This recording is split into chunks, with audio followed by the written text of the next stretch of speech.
Alors maintenant qu'on a rempli justement notre data store, notre base de données manuellement, l'idée, ça va être de le faire automatiquement. Alors pour ça, c'est assez simple, hein. On va aller ici chercher le module, voilà, data store, hein. Donc c'est le module data store natif à Make Integromat. On va cliquer dessus et là on va tout simplement choisir en action Add Replace a Record. Voilà. Donc vous voyez, il en existe quand même un paquet. On peut aller faire un search record à l'instar de ce qu'on pourrait faire dans une base de données Airtable. Get a record, update a record, delete a record, voilà, delete all record, count record, checks the existence of a record. Voilà, il y a vraiment plein de possibilités, hein. Donc je vous invite véritablement à les tester. Là, on va aller utiliser les fonctionnalités basiques, les actions basiques, je dirais, qu'on fait dans une base de données. On va faire un add a record, ajouter un enregistrement. Voilà. Donc là, qu'est-ce qu'il nous offre comme possibilité? Eh bien, la possibilité tout simplement d'aller chercher notre data store, hein. Donc s'il n'apparaît pas parce que vous venez de le créer, vous pouvez faire un refresh. Et le data store, eh ben, ce n'est autre que celui qu'on a créé précédemment, dans le module précédent, voilà, qu'on trouve ici. Et nous, en l'occurrence, on l'avait appelé base de données, BDD, sondage, voilà. Si jamais vous êtes justement dans cette interface-là et que vous ne voulez pas sortir, vous voulez pas en sortir, vous voulez pas retourner dans Datastore, vous pouvez tout simplement cliquer sur Add, voilà.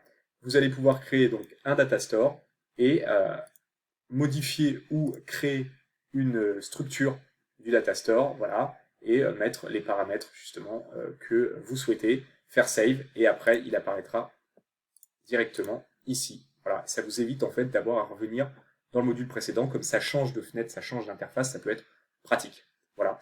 Et n'hésitez pas, bien évidemment, quand vous le créez d'ici, depuis cette interface-là, là, en cliquant sur Add, à faire un petit refresh, parce que parfois ça n'apparaît pas.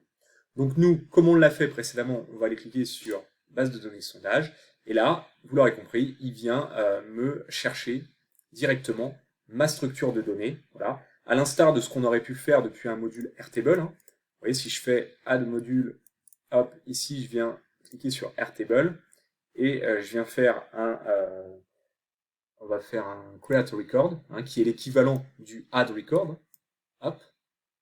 Et bien regardez, si je viens ici chercher ma base, alors bon, je ne lui ai pas donné un nom, donc ça va peut-être pas être simple. Voilà, bah, c'est celle-là, hein. NTTL base, voilà, table 1, voilà, là on retrouve bien le nom du participant, email du participant, les différentes questions, l'email d'affiliation, c'est ce qu'on a ici, hein. Donc on retrouve bien notre structure, et c'est exactement bien, ce qu'on retrouve ici. Vous voyez, j'aime bien moi toujours transposer à quelque chose qu'on connaît, à quelque chose d'existant, pour que vous compreniez bien comment ça fonctionne. Une fois qu'on a ça, bien, soit on peut venir ici indiquer une clé si on la connaît, donc c'est bien pour faire un update, une mise à jour de base de données. Donc là, la clé one, je vous rappelle, je ne sais pas si je vais pouvoir l'ouvrir sur une autre fenêtre.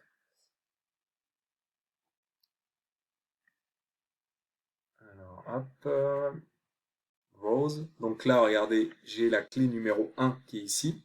Donc ici, je peux la renseigner. Pardon, ici, je peux la renseigner. Et là, là, je peux lui dire venir écrire en fait sur un record différent. Alors vous allez voir, il faut savoir comment ça fonctionne, parce que regardez, donc là, j'avais rentré mes différentes données. Là, donc je lui dis sur le record 1, du coup, tu vas pas faire un add record, puisqu'il existe déjà, mais tu vas faire un replay sur record. Et on est vraiment, non pas sur un update, mais bien sur un replay, c'est-à-dire qu'il va vraiment tout remplacer. Regardez, nom du participant, je vais mettre par exemple Ethan, voilà, c'est le prénom de mon fils. Je vais laisser tout ça vide. Et là, on s'attendrait à quoi? Que dans cette base de données, ici, ils viennent juste remplacer JD Paris par Ethan, voilà, et qui laisse toutes ces données-là. Regardez ce qu'il va faire. On va faire ça. On va faire run.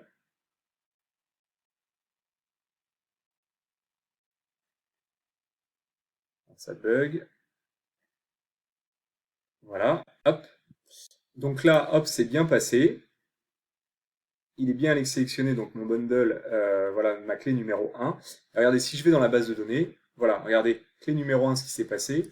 Je peux faire un refresh, hein, même si on l'a d'ores et déjà vu. Vous voyez, il m'a bien remplacé le nom du participant par Ethan, mais regardez, il m'a tout supprimé. Donc il faut savoir qu'il ne fait pas véritablement un update, il fait véritablement un replace. pour ça que voilà, le mot il est vraiment important, il faut le savoir. Ensuite, si on veut créer donc un nouvel enregistrement, ici alors on peut laisser on peut laisser vide. Hein, c'est mec qui va générer automatiquement une clé. Ici, on va lui dire qu'on ne veut pas écraser un record existant puisqu'on veut en créer un. Et là, justement, on va venir créer le prénom de mon autre fils, lucas@gmail.com par exemple. Avez-vous aimé ces formations? Oui. Que faut-il améliorer? Rien.